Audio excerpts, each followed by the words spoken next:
Hopefully, we are live. I think we're good to go. We're back. We're up and running, baby. Let's do it.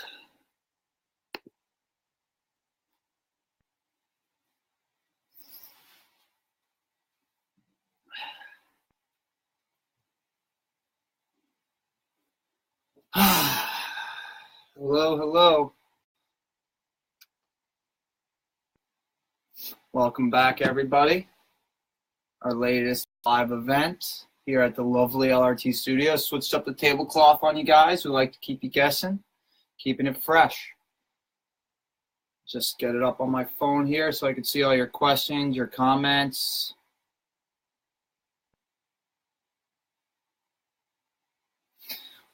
We'll give everyone a few more minutes. I got on a little early to make sure we had no technical difficulties, which we didn't.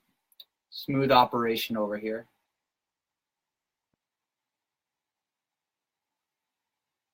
Here we go.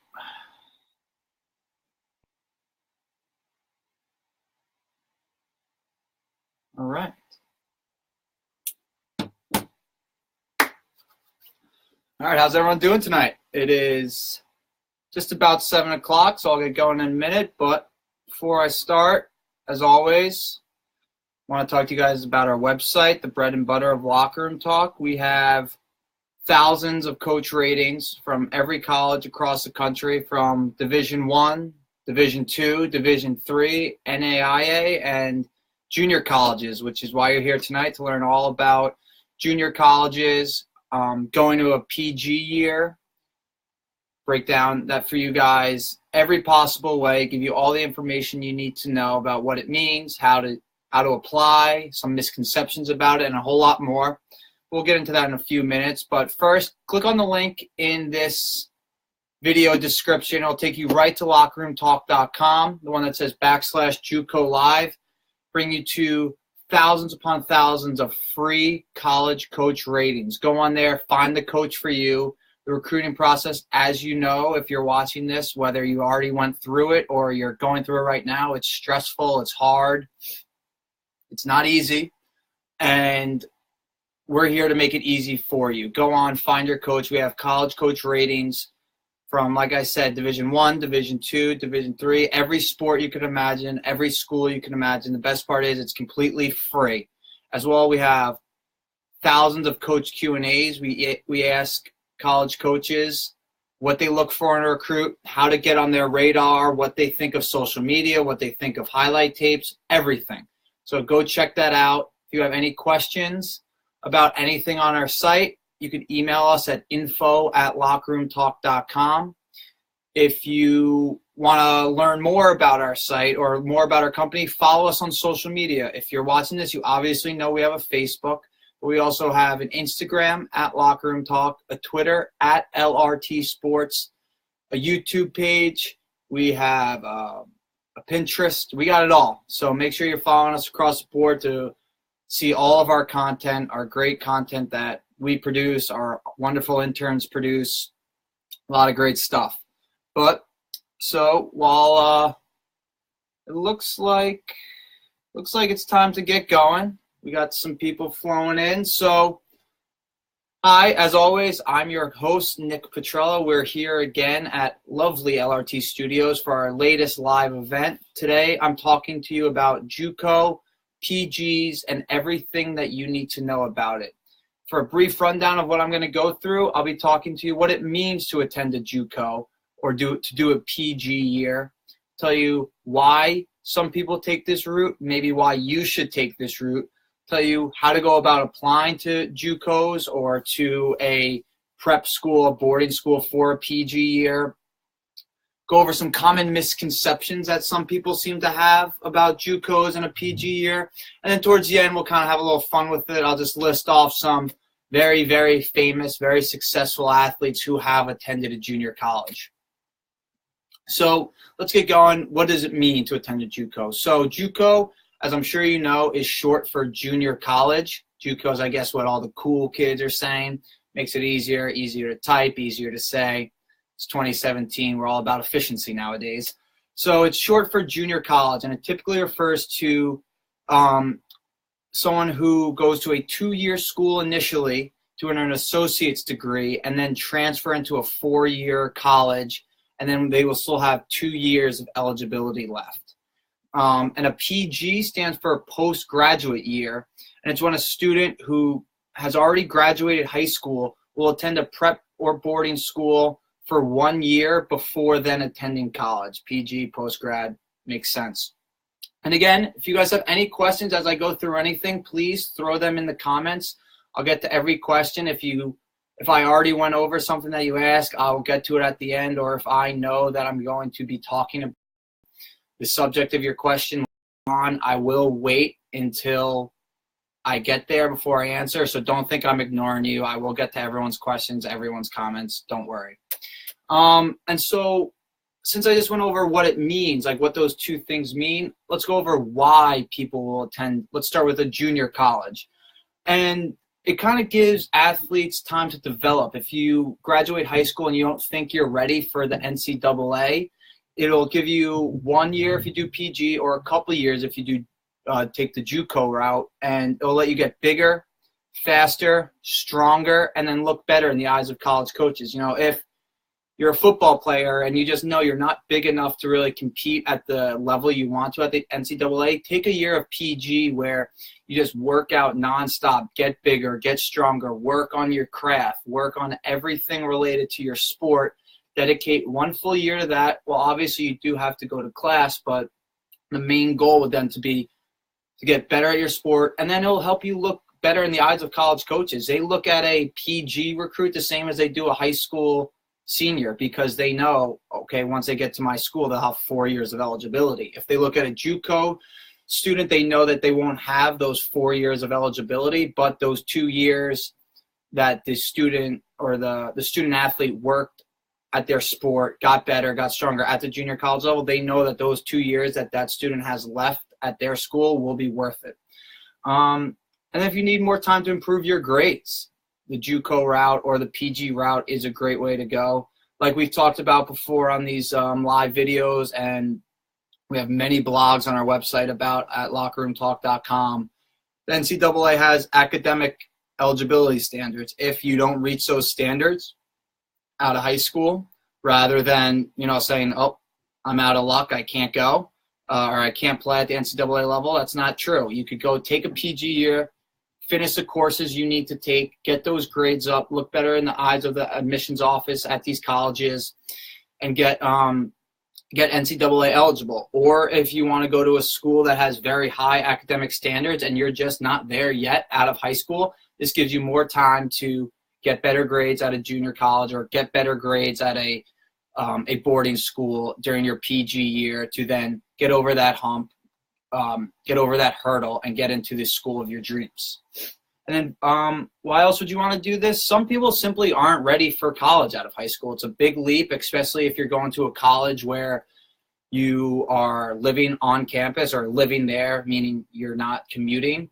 It's a big leap, and you grow up as a person during that time, like taking athletics completely out of the equation.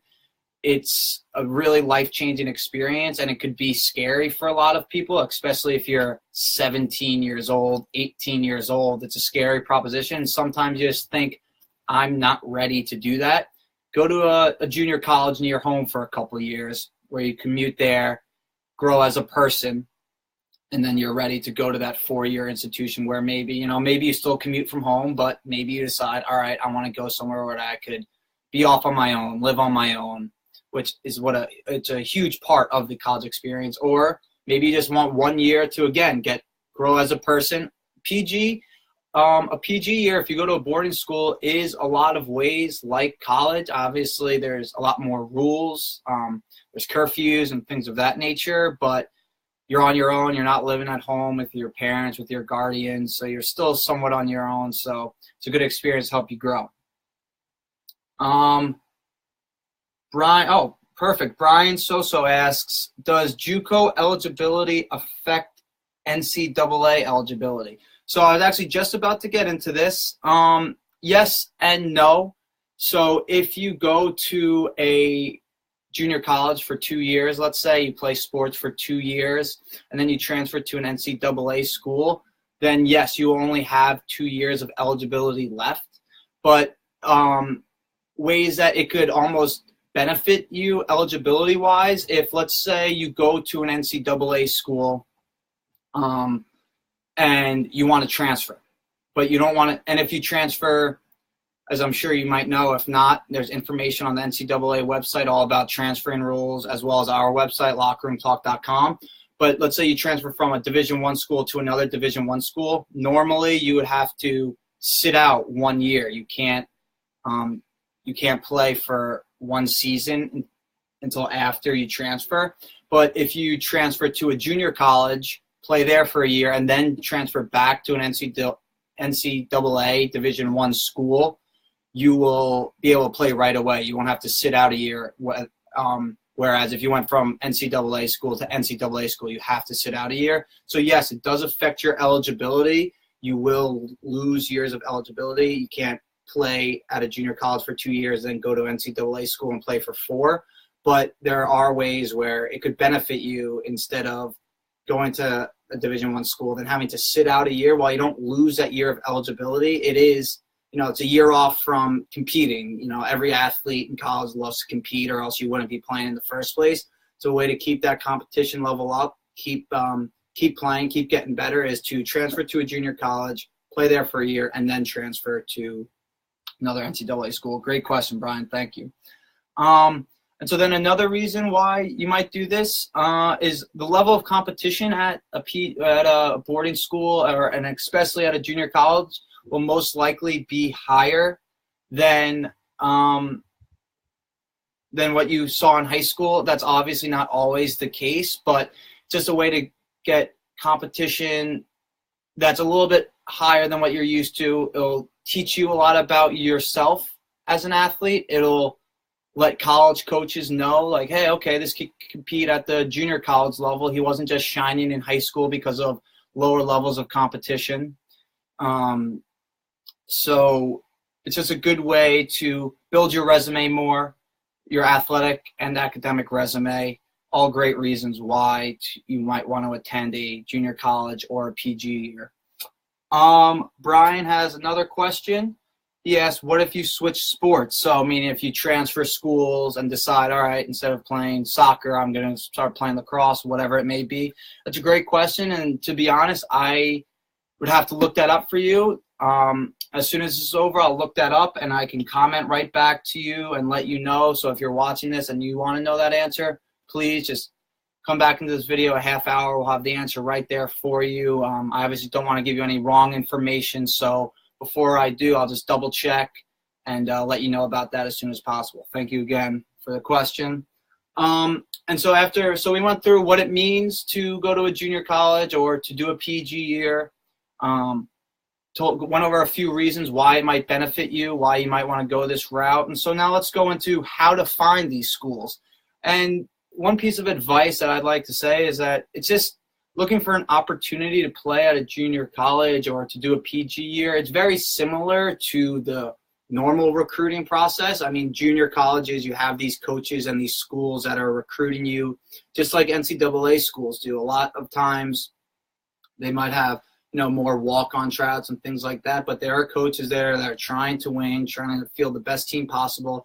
So in that sense, it's a lot like the recruiting process. So, research the schools that offer your sport. If you want to stay close to home, research the ones that are near your house or near your geographic location that offer your sport, and then put together a profile highlighting your academic and athletic achievements, just like you would the NCAA recruiting process, and reach out to coaches. Don't wait for them to reach out to you. So again, the recruiting process for a junior college is pretty similar to the NCAA. So you have to be proactive, make sure you're staying on top of the ball, make sure you're reaching out to these coaches to make sure that, you get on their radar, that you guys start a relationship, a repertoire. And PG years are obviously a little different because it isn't college, but you still have to talk to a coach at that school, see if he or she thinks you're a good fit for their team, and then talk to the admissions at those schools, see if you can get in, the process of getting in, because that is slightly different than the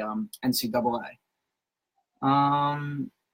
Oh, Annie, great question. I'm glad somebody noticed. I didn't wear a hat again because, as I'm sure you all know, 2 weeks ago my hair was like a mop up here, and now I got it nice and cut, nice and shaved. Thank you very much, Annie. I did get a haircut.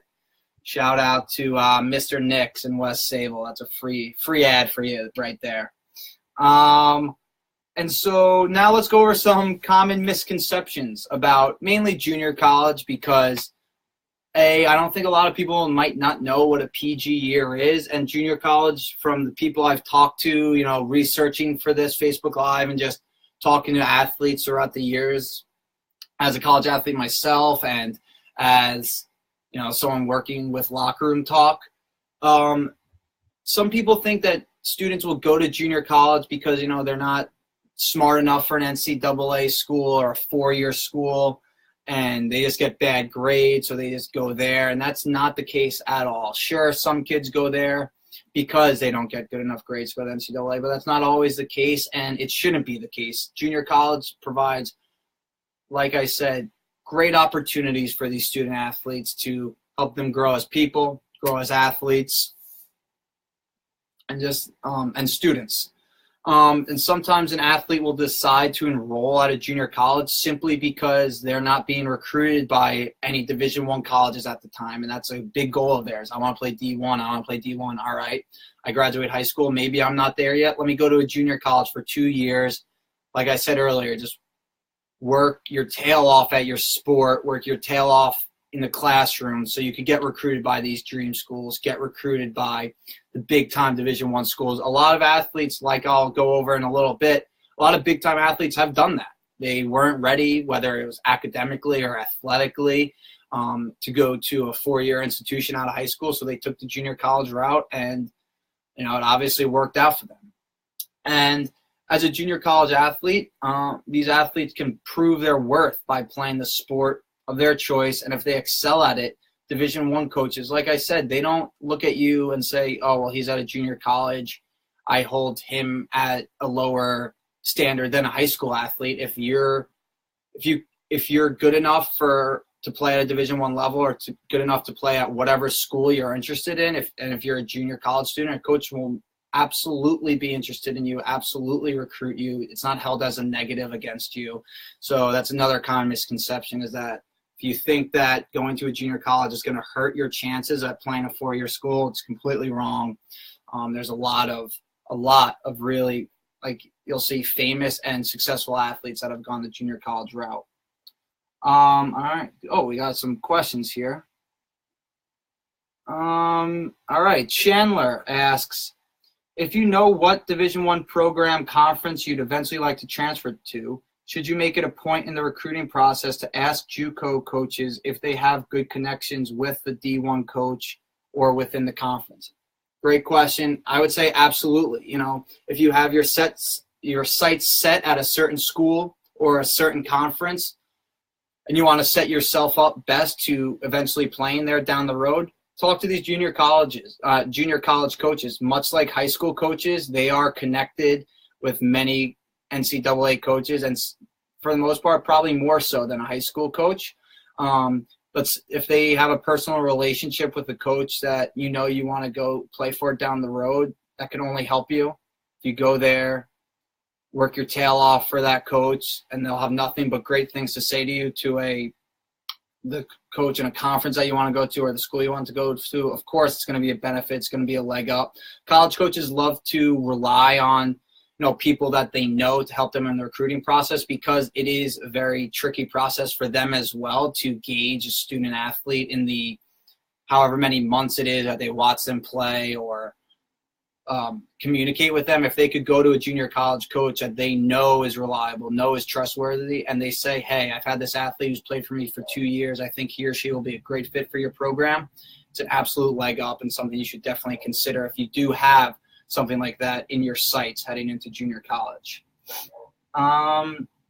Taylor asks, how do the rules differ for talking to a coach from JUCO or a PG year compared to a coach at an NCAA school?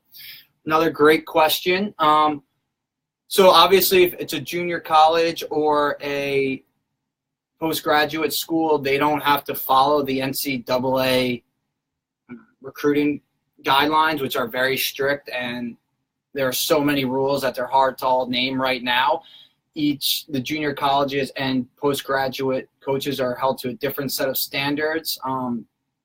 Each school is obviously going to be a little different because there's no main governing body like there is in the NCAA. So that's something that it's almost a case-by-case basis that you want to make sure you are aware of before you go through this process, before you reach out to coaches. Just make sure you know, hey, all right, this coach there's no restrictions. They could call me, talk to me however much they want, or all right, I know that this month if this coach doesn't get back to me, it's simply because he or she can't. So they are different from the NCAA. They're a lot less strict, a lot less rigid. So that's something that, if you think it could help you, the more you talk to a coach, the more you think he or she will realize what a good fit you are for their program. It's another good benefit of taking the JUCO or a PG route. And so to wrap up, I just, a fun little thing, athletes who have attended a junior college, and the athletes I'm about to name, they've done it for a variety of reasons. It's not like they all went there because they had bad grades or they all went there because they transferred schools. They just went to a junior college, went on to have successful careers. Bryce Harper, if you're a baseball fan, you know this kid's name. He has won an MVP in the National League already. He's, I think, 23 or 24 years old, so he's younger than me. I'm sitting here talking to you guys about junior college process, and he's making millions of dollars playing baseball. So obviously it worked out for him. He went there, kind of a tricky situation. He left high school early, then went to a junior college just so he could get to the MLB quicker. But hey, if you could do it, do it. Another great route for the junior colleges because he wasn't tied down to the NCAA guidelines of if you go there to play baseball, you have to stay there for 3 years. LeGarrette Blount, star running back in the NFL. Albert Pujols, another great baseball player, one of the best baseball players of our generation. Mike Piazza, same thing, Hall of Fame baseball player. Cam Newton, who went to a junior college for maybe not the best reasons. He kind of got kicked out of Florida, but then he went to junior college, had a great year. This is actually a great redemption story and something that junior college can be looked at as a great opportunity. He went to Florida, got kicked out, and he wasn't looked at highly by a lot of coaches because of this. It's obviously hurt his reputation, hurt the way college coaches looked at him. So he went to junior college, kind of got his act together, led his team to a junior college championship. Then he transferred to Auburn, and like I said earlier, because of that, he didn't have to sit out a year. He went to Auburn, ended up winning the national championship, winning the Heisman Trophy, and getting picked first overall in the NFL draft. Not a bad route for a JUCO athlete. And then finally, I have here Jackie Robinson, obviously one of the greatest baseball players of all time. It's obviously quite some time ago that he went to junior college, but he still took that route before eventually going to UCLA. Kirsten mentions Last Chance U. As you may not know, it's a great show. I actually haven't watched it myself. I want to say it's on Netflix. I'm very confident about it being on Netflix, but it's about a junior college, about a lot of athletes that at this one school. It's centered around a football team. They are there for a lot of reasons. They're trying to get their lives together. Some of them have had some hardships in the past, trouble, not the greatest of upbringings or trouble with the law and stuff. It's a really cool show. It's been on my list for a while. A lot of people have recommended it to me. Everyone speaks highly about it. And then you see some of these athletes that are featured in the show go on to play Saturday on primetime television, college football, and some of them are now on to the NFL. So a really cool show about the junior college football team. So check that out if you're interested. Jake says, spiffy hairdo for sure. Thank you, Jake. I appreciate that. Hairdo definitely started JUCO and has officially made it. Oh, that's awesome. Jake says my hairdo 2 weeks ago was JUCO and now it's Division I level. So hey, let my hair be a metaphor for the college athletic process of some. Sometimes it doesn't start out great. In fact, it could be a complete disaster, but with some focus and some hard work, you could really turn it around and really make a name for yourself and really, really better yourself. And that's what I do with my hair, and that's what hopefully this Facebook Live can do for you with your college athletic experience. Thank you, Jake. Great metaphor there. All right, so I think I'm going to wrap it up again. Thanks for joining me. This was a lot of fun. Time flew, as always.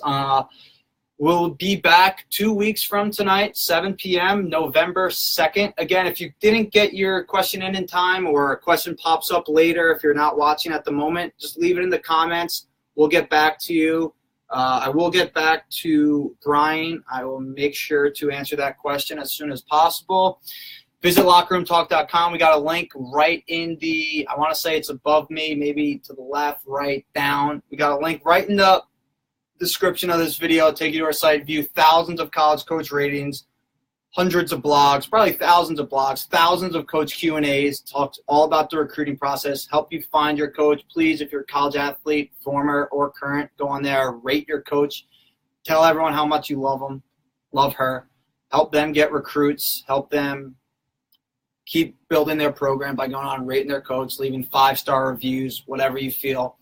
And check us out on social media. Again, we have Instagram, Twitter, Facebook, Pinterest, YouTube. Follow us. Stay informed. That's what we're here for, to help you stay informed through the recruiting process. Again, thank you very much for joining. I will see you all in 2 weeks. Now I'm going to walk to my computer awkwardly to turn this off. Goodbye, everybody. See you in 14 days.